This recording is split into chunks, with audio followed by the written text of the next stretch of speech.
Aloha again, it's Gina here from nourishingbyheart.com. I wanted to continue on today with the 22 symptoms of carb syndrome from Dr. Bill Wilson's website. Please go there, carbsyndrome.com, if you would like to get the sheet that has the whole list of the symptoms. Because I just want to talk about some of them that I think you can work with quite easily. Obviously, they're all stemming from the same thing, but how do we know? Like, how, some people would easily label themselves as having carb cravings and other people wouldn't, and they could actually miss it. So I wanted to talk about the carb cravings. If you have these, you would really want to pay attention and listen to the rest of these and read his list. Sweet carbs, salty carbs, liquid carbs, it doesn't matter. If you have a craving for a very particular food, specifically now we're talking about carbohydrate, there's something there. You want to pay attention to this, but we so easily just move through our lives and say, oh, that's just something I like. But sometimes it's beyond liking something. We really are driven, and we're driven biochemically for these things. And our brain is driving this carbohydrate syndrome. Um, so, one of the best things, tools that I have for people to start with is a food and mood journal. So you can take a regular journal, or I have sheets if you're working with me that are already set up. You use a journal to find out exactly what it is you're eating, when you're eating it, what you're eating, how you're feeling before you eat, and how you're feeling after you eat. And the beauty of this is it's shocking to most people when they start doing it because they didn't realize how much they ate or how little they ate, when they were restricting, when they were binging, and how the foods were actually making them feel. So I think it's a perfect place to start because if you start writing down as you're eating it, just keep little notes, whether you do it on your phone, your computer, you like paper and pen like me, whatever works. Just keep track so that you can begin to see what foods you're eating and if you are having actual cravings for these foods. And if you see the carbohydrates popping up, you'll know you need to pay attention here. The other piece that the journal helps with a lot is number two, the abnormal hunger drives. If you have abnormal hunger drives, the journal is a great place to log in your hunger and your fullness levels. I could do a whole nother video, I'll make a note to do that, about hunger and fullness level and how to know where you're at. I use hands, I use 1, 2, 3, 4, 5, 6, 7, 8, 9, 10, and I'll just say today that if you put your hands on your belly, and you should try to stay between 5 and 6 for when you're done eating. That's sort of like neutral zone, not hungry, not full. Can push away from the table, but you could eat more. So let's just leave it there for now. I can get into a lot of it. But as you start to get hungry, maybe you can just use 1 as the most hunger and 10 as the most full, and see when you're writing in your journal where you come up. How am I hungry? Am I full? Where am I in that? Oh my goodness, I'm realizing I'm always hungry. Or I'm realizing I'm eating when I'm not hungry. I'm not hungry at meal times. Um, and when I work with people, we go back. We go back how many hours to go back and see what was happening. To go back, sometimes it can be a full day, overnight. What's going on? What were the last meals?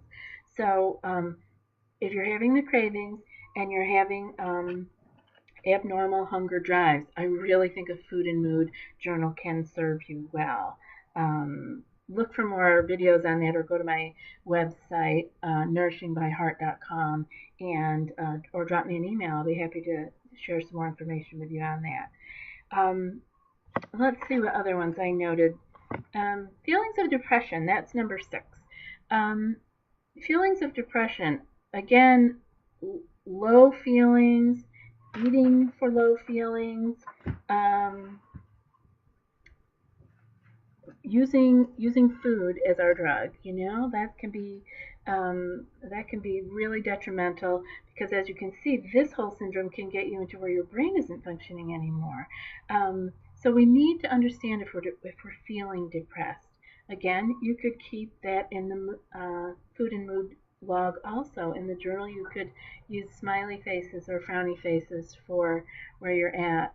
I also encourage people to really write like what you're feeling, what's going on. It's amazing what can start to come out. We're really very connected when we start talking about our foods and feeling our body around our foods. We really begin to make the connections, and the emotions, the moods, they start to bubble up. Um, I guess I'm going to finish this. We're at 5 minutes. Excessive anxiety. Ooh, I see that all the time because, fight or flight, we get into that with our blood sugar swings, right? So, and how do we get blood sugar swings? By eating carbohydrates, sugar, excessive amounts of the starchy vegetables, grains, these things that we're not even thinking of because they're foods. They're on the food pyramid, for heaven's sake. They should be healthy for us. But each body is different and individual, and you have to do your own experiment with yourself and see what works for you. So if you're depressed or you have anxiety, and that anxiety place is a horrible place to be locked into, and with blood sugar swinging up and down, you can be locked in there. And I would believe this is really, really part of this carb syndrome. Um, Excessive mood swings, again, that ties in with blood sugar. Um, Feeling overly sensitive, that can be that kind of mood swinging thing. All of a sudden, people are telling you you're so sensitive. Um, and that ties in with the lack of proper sensory filtering. Everything is coming at you all the time. Everything is as important as the next thing. The cars driving by it's too much sensory input. I've worked with many, many, many people who are living this. It's a nightmare. It's really difficult. And if you're experiencing this, you are not alone. And there is a way out that doesn't include drugs. So um, consider this. Consider this carb option. It can't hurt, right? It's food. We're gonna subtract some things, add some things, and see where we go, how we feel. And you can log all that in your food and mood journal. Low self-esteem, and I'm gonna do low self-esteem. We all know what that is. I don't need to explain it to you. But the low self-image, I do want to talk about that a little bit because that's how you feel when you look in the mirror. Are you happy? Is it okay? Is it like, oh, my hair is getting more gray, but well, my eyes are still sparkling. Like, it, things change. Nobody's perfect. And if you can look in the mirror and feel okay with that you're not perfect, it's okay. But it's when you look in the mirror and you are locked into the feeling of all the things that are wrong. And it can lead to eating disorders. If you don't like your hips, you're going to concentrate on them. You're going to try to diet. So when we diet, what do? We eat and we confuse our bodies, and we get very hungry, and people binge. And people, what do they binge on? Quite often carbohydrates. And you can get back into this carbohydrate loop again. The other part is it leads to eating disorders and body dysmorphic disorder, which is a true obsession. So caution on that. If you're not liking what you see in the mirror, and I don't mean that you think you're model ready, but if you're really, really not liking it, take a little peek at this and how you might be able to get your brain to be more accepting. This is getting very long, but we're almost done. Chronic pain. I wanted to mention that the chronic pain and the carbohydrates are so interlinked. Our body has got signals going on to it all the time to the brain, little things that are painful. But what happens with the carb syndrome is your brain is no longer able to filter it out, to filter out the low level pains, and it's experiencing them as big pains. I'm really interested to see how this is all going to link up with chronic fatigue syndrome. And if we couldn't really help people move along faster by changing the concentration in their food, in their daily meals. It doesn't have to be the same for everyone. Again, I said we have to experiment. Internal restlessness and racing thoughts. If you're experiencing those, that feeling of needing to always be moving.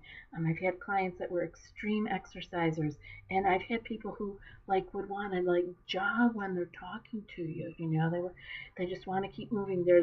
And it's not only external movement, that's how they're feeling inside. When I can get them to sit down and take a deep breath, they can feel that that is what's going on inside in the mind and the internal body. Obsessive compulsive tendencies. Again, imagine if we could really help control those by our foods. It's amazing. I hope that you're all going to pay a lot of attention to this. The final one is consciously thinking about food and eating. Again, like I said in the last video, not about mindfully eating, how we are having conscious thoughts about eating, but consciously thinking about food over and over and over again with intrusive thoughts that they take over our day. We can't think about anything else. And it's not about just eating, it's about needing to eat. It's an obsession. There's nothing you need to eat. You need to find that candy drawer at work, or the donuts, or the pizza parlor, whatever your carb is. These are it's an obsession. And I see people come out of it, and I think it's wonderful the work that is being done. And I really want to thank Dr. Bill Wilson for taking the time to put this list together. And if you have any questions, if you have any thoughts, leave me some comments. If you want to subscribe, that would be great. We're going to have some more videos coming out. And if you want to get in touch, you have a question, go to the website, send me an email, leave a comment, whatever's your way to touch in these days. I'm also on Twitter. So go to the nourishingbyheart.com and you'll see all the ways to get in touch with me. I'm happy to get you some more information on the Food and Mood Journal and get you moving along in that way to see where you're at. We're all in our own spot, right? So N=1. Be your own experiment and your own subject in that. I loved being able to talk to you a little bit about this. I could go on forever, and I'm sorry that this was a lengthy video. Have a wonderful, wonderful rest of the day, and I'm hoping that it'll be filled with peace. And until I see you again, I'm wishing you much aloha.